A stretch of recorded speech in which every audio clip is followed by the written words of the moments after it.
ഡിച്ചൻ്റെ birthday ആട്ടോ.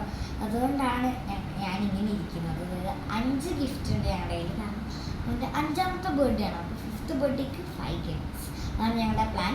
ബാക്കി വേറെ കുറേ ഗിഫ്റ്റും കാര്യങ്ങളൊക്കെയാണ് കിട്ടിയിട്ടുണ്ട്. പക്ഷേ ഇത് 5 ഈ 5 അവനറിയാത്ത അവനിലേക്ക് മറച്ച് വെച്ചൊരു ഗിഫ്റ്റ്സാണ്. ബാക്കിയൊക്കെ അവൻ അറിയാം കേട്ടോ.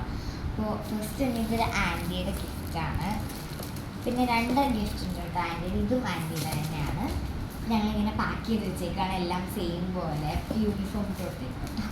ഇതിൻ്റെ പിന്നെ ഇത് അമ്മമ്മയുടെ അച്ചാച്ചൻ്റെയാണ്. അമ്മമ്മയുടെ അച്ചാച്ചൻ്റെ വേറൊരു ഡ്രസ്സും കൂടി ഉണ്ട്, അല്ലാതെ വേറെ ഒന്നും കൂടി. പിന്നെ ഇത് മാമൻ്റെയും മാമിൻ്റെയും കൂടിയാണ്. ഇതല്ലാതെ വേറൊരു സംഭവം കൂടി ഉണ്ട് കേട്ടോ. അപ്പോൾ ഇതെന്ന് പറഞ്ഞു കഴിഞ്ഞാൽ എൻ്റെ ഗിഫ്റ്റാണ്. എൻ്റെ ഒരു ഡോക്ടർ സെറ്റാണ്. പിന്നെ ഇത് ഒരു കാർഡാണ്. അപ്പോൾ എനിക്ക് മിനിമലായിട്ട് ചെയ്ത കാര്യം എനിക്ക് ഭയങ്കരമായിട്ട് ഇഷ്ടമായി. പക്ഷെ അങ്ങനെ രസമുണ്ടോ എനിക്കറിയില്ല, പക്ഷെ എനിക്ക് ഭയങ്കരമായിട്ട് ഇഷ്ടമായി കേട്ടോ. ഇതൊരു ഷൂ ആണ്. ബാക്കി ഉള്ളതിനെ പറ്റിയിട്ട് അങ്ങനെ കാര്യമായിട്ട് അറിയില്ല, ജസ്റ്റ് ഒരു ഓർമ്മയേ ഉള്ളൂ. പിന്നെ സമയം അങ്ങനെ ലേറ്റല്ല, എന്നാലും 11:06 സമയം. രാത്രി എൻ്റെ ഒരു സമയമായി ഉറങ്ങണ്ടേ. കാരണം അമ്മമ്മ അച്ചാച്ചനൊക്കെ വന്നിട്ടുണ്ടാക്കും. ബാക്കി വിശേഷങ്ങളായിട്ട് ഞാൻ നാളെ കാണാം. നാളത്തെ വീട്ടിൽ ഞാൻ വേഗം തന്നെ അപ്ലോഡ് ചെയ്യാം കേട്ടോ. അപ്പോൾ അടുത്തൊരു വീട്ടിലാണ്. അവർക്കെല്ലാവർക്കും ബൈ.